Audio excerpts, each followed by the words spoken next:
nos encontramos aquí con Federico Jaramillo.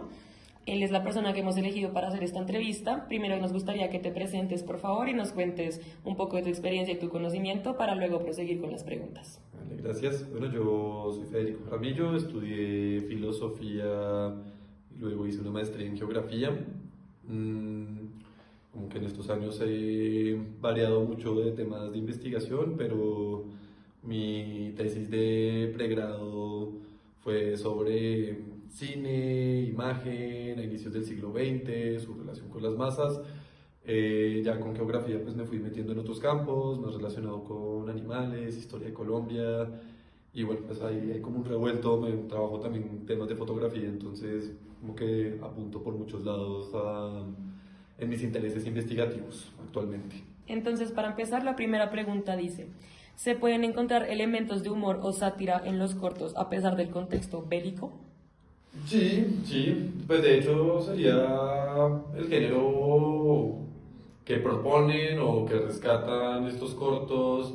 Finalmente, pues la sátira, más que una representación humorística sin más del asunto, pues siempre tiene un contenido crítico, una ridiculización que pues construye narrativamente ciertos personajes. Entonces, sobre todo en el primero, pues el de las tres escenas con Hitler, pues hay una ridiculización, un aprovechamiento pues como de este género que existe desde hace mucho tiempo, que es la sátira, y que pues a pesar de que haya guerra involucrada de por medio, pues evidentemente el efecto que busca despertar es la risa, pero una risa crítica y con un tono político muy claro y distinto, y un mensaje bastante contundente. Vale, la siguiente también sería, ¿qué impacto crees que tuvieron estos cortos en la moral del pueblo soviético? En la moral del pueblo soviético, bueno, pues pensando en el momento, la época, en el lugar que tenían este tipo de medios y de formas de comunicación, pues la República, la Unión Soviética era una unión de repúblicas, sobre todo rurales, con un público bastante analfabeta. Estos medios de comunicación, pues que no requerían de la palabra escrita, resultaron muy importantes, la radio, el cine, o pues lo audiovisual en general, en este caso la animación.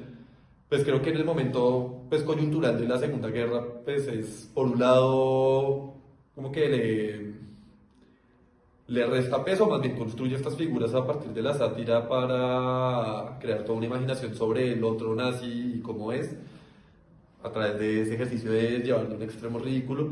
Y por otro lado, pues sí, sobre todo en el corto final, que bueno, el último que yo vi, que aparece pues ya la canción de Stalin y toda esta glorificación del ejército rojo. Pues es toda una construcción también de identidades nacionales y de una moralidad atada pues a la guerra, pero a que la guerra pues está avanzando de una forma correcta, como que la comunicación está tirada para allá.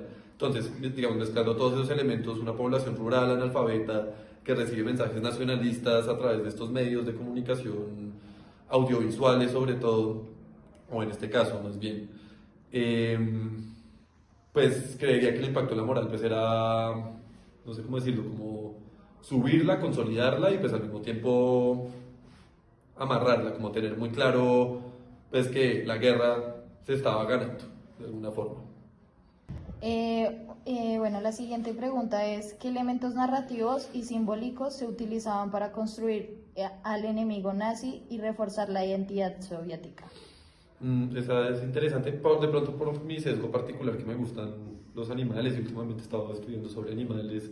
Eh, pues en los tres, si no estoy mal, o de pronto solamente en dos, en el inicial de los tres corticos de Hitler y en el segundo de los buitres, pues se utiliza esta como asociación simbólica que hay con ciertos animales para construir a ese otro enemigo. Entonces, pues, por un lado el tema de los perros son súbditos, se arrodillan ante Hitler y pues son la representación de los otros mandatarios de la época pues que comulgaban con estas políticas más fascistas. Luego la aparición del buitre como este animal carroñero pues que vive y pues que luego se van convirtiendo en los aviones del Ejército Nacional Socialista, o la parte también que muestran a Hitler como un cerdo, como con esta característica que le hemos asignado a los cerdos de ser grotescos. Y entonces por ese lado pues me pareció interesante como el uso de los animales y los simbolismos asociados a ellos para construir una imagen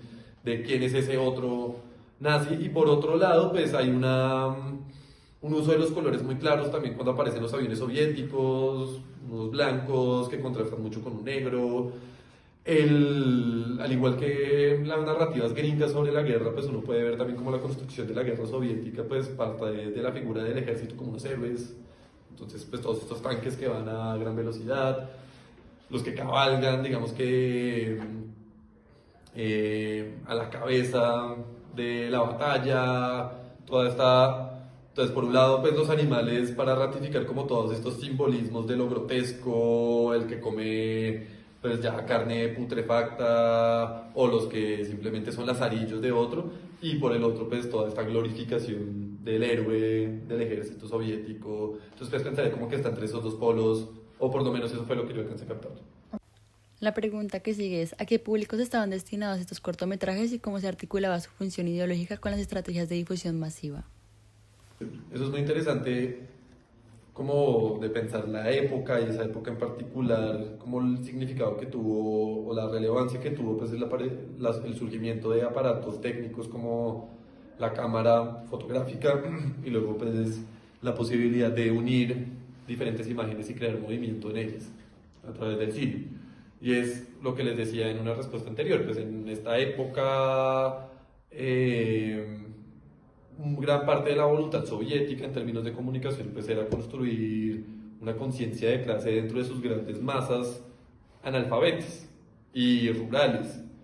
Y entonces pues si se controlaban estos mensajes con medios técnicos que tenían de entrada una como disposición a ser masivos, que hoy en día lo vemos cada vez más, pero pues la fotografía, piensen en la diferencia que hay entre una pintura, una litografía, a una fotografía. Piensen lo significativo que fue por primera vez ver esta serie de imágenes en movimiento, acceder a información que era inaccesible para cierto público por no tener la palabra escrita como código, por decirlo de alguna forma. Bueno, continuamos con la siguiente pregunta. ¿Qué importancia tienen hoy en día estos cortometrajes como fuentes históricas y objetos de análisis cultural? Bueno, pues eso es una pregunta como que uno le podría hacer a cualquier documento histórico.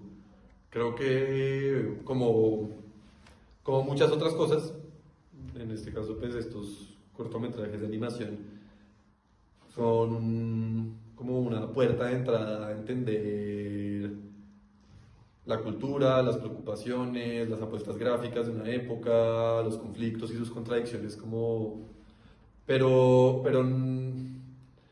o sea, estas son particulares quizás porque conectan y pues son de los primeros ejercicios de propaganda política así muy dirigida en lo audiovisual. Y entonces uno conecta fácilmente con ellos en un mundo que se ha vuelto tan audiovisual. Entonces son una fuente histórica que creo que para sus generaciones puede ser muy pedagógica, por decirlo de alguna forma. Pero pues todo documento histórico pues tiene el mismo valor y es que, o todo objeto histórico tiene el mismo valor y es que si lo miramos bien pues es un punto de vista, una puerta de entrada al pasado y pues a explorar. Entonces pues lo vería por ese lado. Ok, muchas gracias. La siguiente pregunta es, ¿cómo influían las restricciones y censura de la época en las decisiones artísticas de los realizadores de estos cortometrajes? Pues muchísimo porque pues la Unión Soviética tenía una política muy clara tanto en términos estéticos y formales, o sea, como de lo que se podía hacer a nivel técnico, como en términos de contenido y el mensaje que tenían que comunicar. Pues ese era como un gran problema en alguna medida porque pues se centralizaba completamente el mensaje y pues estaba diseñado y prefabricado y pues los realizadores del momento pues tenían que atender a las demandas de los políticos del momento, pero pues también hay que reconocerle a los soviéticos que en ese ejercicio de centralizar la información pues contribuyeron a realizar avances dentro del cine o dentro de los medios audiovisuales, es decir, como les interesó tanto este tipo de comunicación, le inyectaron plata a las producciones y pues no sé si saben, pero digamos, el cine soviético tuvo, por lo menos como los 20, un carácter muy experimental. Entonces sacaron al cine como de cierta retórica y estética visual más cercana a la industria cinematográfica capitalista y le dieron libertad de explorar el medio técnico a sus cineastas. Entonces hay lo que es el montaje de imágenes, es decir, los principios básicos de la edición, fue una conquista del cine soviético, por ejemplo. Eso fue Eisenstein y otros que empezaron a jugar con que las imágenes no toca correrlas, o sea, no toca hacer una cosa que sea de corrido, sino que pues uno puede pegarlas y generar pues diferentes diálogos entre ellos. Entonces, problemático en la medida en que se limitan los mensajes, interesante en la medida en que pues hubo plata de por medio que permitió también la exploración del medio y que hoy en día pues el cine soviético pues sigue el cine ruso y pues de Europa del Este tiene una tradición importante gracias a que les importó, por lo menos, que se realizaran estas cosas. ¿En qué medida han cambiado los usos ideológicos o propagandísticos de la animación desde la época soviética hasta la actualidad? De la animación en particular, bueno, no sé, o sea, sigue existiendo, de pronto no tiene el mismo lugar. Pensaría que la animación ha transitado hacia otros terrenos no tan políticos, quizás. Con esa pregunta se me viene a la mente más las caricaturas políticas, como dentro de la prensa y esas cosas, no animación como referentes que tengan animación, que tengan un contenido político definitivo, no se me viene tan a la cabeza. Propagandístico, pues sí, claro, o sea, eso sí, pues la animación sigue siendo clave en la producción de ese universo visual y el sentido común que crean las propagandas. Pero en lo político no sé, siento que de pronto ha perdido un poco su lugar, o que las animaciones que tienen un contenido político pues son animaciones un poco más reflexivas, que ya no son de este tipo, pues que tenían un acceso más, o sea, se difundían de forma masiva, sino que pueden ser películas un poco más de nicho, de autores, qué sé yo. Sí, lo vería un poco por ahí, pero así animación de contenido político actualmente no tengo en la cabeza. Listo. Para finalizar, tenemos esta última pregunta que dice, ¿cómo influye el contexto digital y globalizado en la forma en que hoy se produce, distribuye y consume la animación con contenido histórico o político? Pues es una pregunta que tiene muchas cosas, pues influye muchísimo.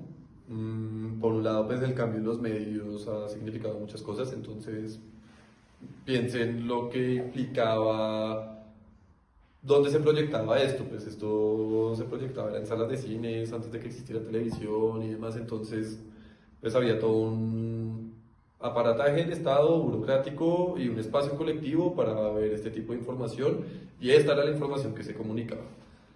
Entonces pues era un mensaje limitado y muy controlado. El medio ha cambiado y ha cambiado también nuestra relación con lo que vemos, entonces pues todo el tiempo estamos bombardeados por información mucho más rápida, mucho más globalizada también, entonces no hay estas construcciones nacionales ya tan cerradas sobre sí mismas, sino que pues hoy en día una persona que está en Ráquira, Boyacá, puede gustarle el K-pop y no ¿cómo se llama? La carranga. Entonces eso pues genera pues como un universo de posibilidades en términos de lo que se podría llegar a comunicar, pero también una competencia completamente despiadada como por acaparar la atención de las personas, que al final en eso se ha vuelto. Ahí va la gran diferencia como entre los medios, o sea, si tengo una cosa que pues, toca que se proyecte en un espacio que está destinado para generar cierto tipo de atención y cierto tipo de disposición frente a lo que uno ve, como una sala de cine, como un museo, incluso la televisión también tenía su particularidad, pues es muy diferente la atención que uno dispone a eso a la atención que hoy en día le disponemos pues a lo que consumimos en redes sociales. Entonces hay ahí toda una cosa pues de la aceleración de los ritmos, flujos de la información, cómo hay una economía y una disputa por la atención, y pues en medio de eso, pues de nuevo ahí de pronto con el tema de lo subliminal, o pues hoy en día ya los contenidos no son tan directos porque pues hay que seducir al espectador de alguna forma. Acá pues no existía esa necesidad porque pues el espacio era único y ahí era donde se proyectaban ese tipo de cosas. Hoy cualquiera tiene en su celular 200.000 videos a la mano en menos de 5 minutos, entonces pues hay que disputar la atención de las personas, hay que seducir, y entonces por lo tanto el contenido político pues se vehicula, se comunica de otras formas. Y el contenido histórico, bueno, no sé, eso sí, eso puede ser muy interesante, o sea, finalmente que hoy podamos ver esto estando acá en Bogotá, pues es una oportunidad tremenda para tener una relación con algo que indirectamente, pero pues hace parte de nuestra historia, nos afectó, como pues, todo el tema de la Segunda Guerra Mundial y luego la Guerra Fría y todo este contexto europeo.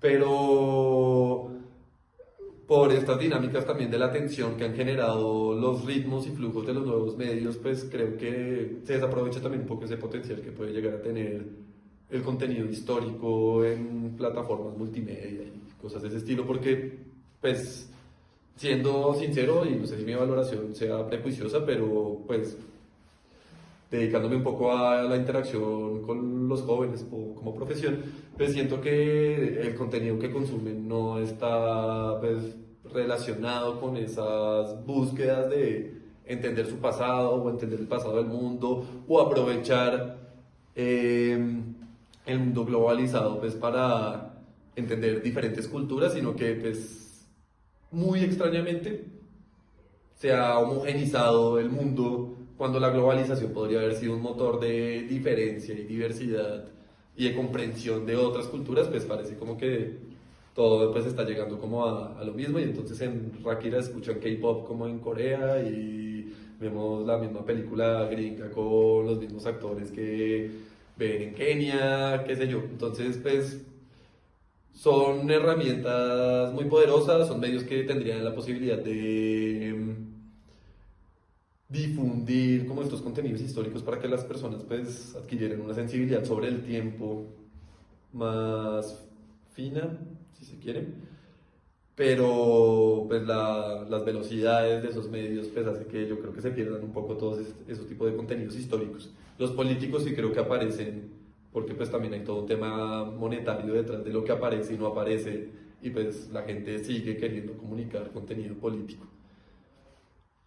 Perfecto. Bueno, Federico, muchas gracias pues por tus aportes y por tu ayuda. No sé si tengas alguna otra cosa que quieras decir, alguna pregunta que nos quieras hacer a nosotras. No, chévere, gracias por la invitación. Listo. Entretenido hablar de esto. Listo, súper. Entonces, eso sería todo por hoy y gracias por escuchar.